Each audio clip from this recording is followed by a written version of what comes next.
Halo teman-teman, perkenalkan nama saya Linda dari Prodi Manajemen Bisnis Syariah kelas 4B NIM 11915121. Tugas UAS Akuntansi Manajemen. 1. Apa yang dimaksud dengan akuntansi manajemen dan apa yang akan dihasilkan dari akuntansi manajemen? Akuntansi manajemen adalah proses mempersiapkan laporan operasional bisnis yang membantu manajer pemimpin membuat keputusan jangka pendek dan jangka panjang. Akuntansi manajemen menghasilkan laporan dalam bentuk keuangan bagi manajemen. 2. Apa yang dimaksud dengan biaya tetap diskresioneri, biaya variabel diskresioneri, dan biaya semi variabel? Jelaskan dan berikan masing-masing contohnya, minimal 2. Biaya tetap diskresioner adalah pengeluaran untuk biaya pada periode tertentu atau aset tetap yang dapat dihilangkan atau dikurangi tanpa berdampak langsung pada laba. Contohnya, kampanye iklan dan pelatihan karyawan. Biaya variabel diskresioner adalah biaya variabel yang tidak memiliki hubungan teknis yang nyata dengan aktivitas yang mengkonsumsi biaya tersebut. Contohnya, komisi penjualan dan upah lembur tenaga kerja. Biaya semi variabel merupakan suatu biaya yang memiliki elemen biaya tetap namun memiliki biaya variabel di dalamnya. Contohnya, biaya reparasi dan biaya pemeliharaan. 3.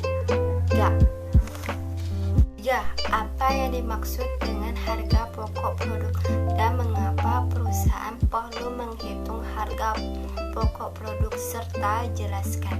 Harga pokok produksi adalah daftar biaya produksi yang harus dikeluarkan oleh perusahaan pada periode tertentu. Perlu karena harga pokok produksi adalah unsur yang harus tercatat di dalam sebuah laporan keuangan. Di dalamnya terdapat berbagai macam daftar biaya yang bisa menjadi tolok ukur penjualan produk perusahaan dan pihak perusahaan. Jika memperhitungkan harga pokok produk akan lebih mudah menentukan harga produk. Paling tidak, harga produk yang akan dijual antara laba dan rugi yang bakal muncul dari penjualan yang dilakukan. 4. Apa yang dimaksud dengan metode full costing, variable costing, dan activity based costing, dan apa perbedaan dasar dari ketiganya, serta jelaskan. Full costing merupakan metode penentuan harga pokok produksi yang memperhitungkan semua unsur biaya produksi ke dalam harga pokok produksi. Terdiri dari bahan baku, biaya tenaga kerja langsung, dan biaya overhead pabrik, baik yang variabel ataupun tetap. Variable costing merupakan format laporan laba rugi yang mengelompokkan biaya berdasarkan perilaku biaya, di mana biaya dipisahkan berdasarkan menurut kategori biaya variabel dan biaya tetap. ABC costing adalah metode akuntansi yang dapat Anda gunakan untuk mencari total biaya aktivitas yang diperlukan untuk membuat suatu produk. Perbedaan dasar dari 3 metode tersebut adalah ABC costing pada dasarnya merupakan metode penentuan harga pokok produk yang ditunjukkan untuk menyajikan informasi harga pokok produk secara cermat bagi kepentingan manajemen dengan digunakan untuk menghasilkan produk. Jika full costing dan variable costing menitik beratkan penentuan harga pokok produk hanya pada fase produksinya saja. ABC costing menitik beratkan penentuan harga pokok produk di semua fase pembuatan produk, sejak fase desain dan pengembangan pengembangan produk sampai dengan penyerahan produk ke konsumen. 5. Apa manfaat menerapkan metode ABC dan bagaimana tahap-tahapan penerapannya? Manfaat penerapan ABC costing adalah 1. Metode ABC costing dapat digunakan untuk membantu dalam pengambilan keputusan dalam perusahaan. 2. Penentuan harga yang sudah melalui sistem ABC akan menghasilkan harga yang lebih baik sehingga bisa bersaing dengan produk sejenisnya. 3. Dengan menggunakan ABC costing, analisis biaya bisa diperbaiki sehingga pihak manajemen bisa melakukan peningkatan volume atas produk yang memiliki volume jual rendah. 4. ABC costing menyajikan manajemen berada pada posisi untuk melakukan penawaran yang lebih kompetitif secara wajar. Tahapan-tahapan penerapan 1. Mengidentifikasi biaya sumber daya dan aktivitas biaya serta wawancara secara terus-menerus terhadap orang-orang kunci. 2. Membebankan biaya sumber daya ke aktivitas. 3. Membebankan biaya ke objek biaya. Jika aktivitas sudah diketahui, selanjutnya perlu untuk mengukur biaya aktivitas per unitnya. 6. Apa yang dimaksud dengan titik impas atau BEP dan apa tujuan mencari titik impas tersebut? BEP merupakan kondisi ketika pendapatan sebuah perusahaan sama dengan modal yang dikeluarkan. Tujuannya adalah untuk mengetahui tingkat aktivitas di mana pendapatan hasil penjualan sama dengan jumlah semua biaya variabel dan biaya tetap. Tujuan mencari titik impas selanjutnya adalah menunjukkan suatu sasaran volume penjualan minimal harus diraih serta memungkinkan perusahaan mengetahui apakah mereka beroperasi dekat atau jauh dari titik impas tersebut. 7. Jelaskan korelasi antara kelangsungan hidup dan laba maksimum terhadap penetapan harga jual. Korelasinya adalah jika perusahaan menetapkan harga jual tinggi terhadap suatu produk, maka akan mencapai tujuan jangka pendeknya, yaitu kelangsungan hidup, serta akan mendapatkan laba yang maksimal. Sebaliknya, jika perusahaan menetapkan harga jual yang rendah terhadap suatu produk, maka kurang tercapainya tujuan jangka pendeknya, yaitu kelangsungan hidup, serta akan mendapatkan laba yang kurang maksimum. 8. Sebutkan dan jelaskan 2 faktor internal dan 2 faktor eksternal yang mempengaruhi penetapan harga. Faktor internalnya ada pertama, tujuan perusahaan. Sebelum menetapkan harga, perusahaan harus memutuskan strateginya terhadap produk.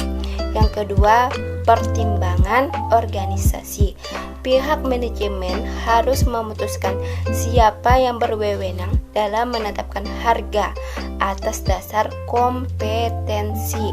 Faktor eksternalnya 1. Pasar dan permintaan. Biaya ditetapkan pada batas harga terendah, sedangkan pasar dan permintaan ditetapkan pada batas tertinggi. 2. Harga dan tawaran pesaing. Harga pesaing dalam reaksi yang mungkin dilakukan pesaing terhadap tindakan perusahaan merupakan faktor yang berpengaruh dalam penetapan harga. 9. Penetapan harga untuk produk baru. Yang pertama, harga mengapung atau skimming price adalah mematok harga tinggi pada produk yang dihasilkan. Diharapkan bisa menutup harga dan menghasilkan laba yang maksimum. Yang kedua, harga frekuensi adalah kebalikan dari harga mengapung, yaitu mematok harga rendah untuk menciptakan permintaan yang banyak dari konsumen. 10. Bagaimana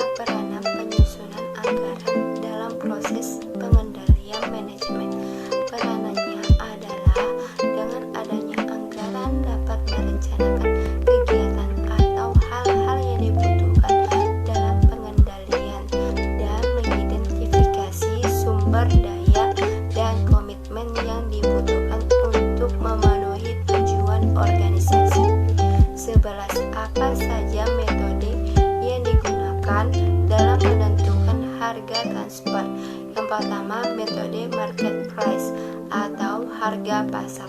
Kedua, metode harga produk. Yang ketiga, metode negosiasi. Keempat, metode koordinasi atau arbitrasi. 12. Sebutkan dan jelaskan jenis-jenis anggaran. Yang pertama, anggaran penjualan adalah anggaran yang dibuat untuk memprediksi penjualan yang akan datang dan di dalamnya berisi jenis barang yang akan dijual, harga, tempat, waktu, dan jumlah penjualan. 2. Anggaran biaya overhead pabrik adalah anggaran biaya yang berisi tentang perencanaan biaya overhead pabrik selama periode anggaran. 3.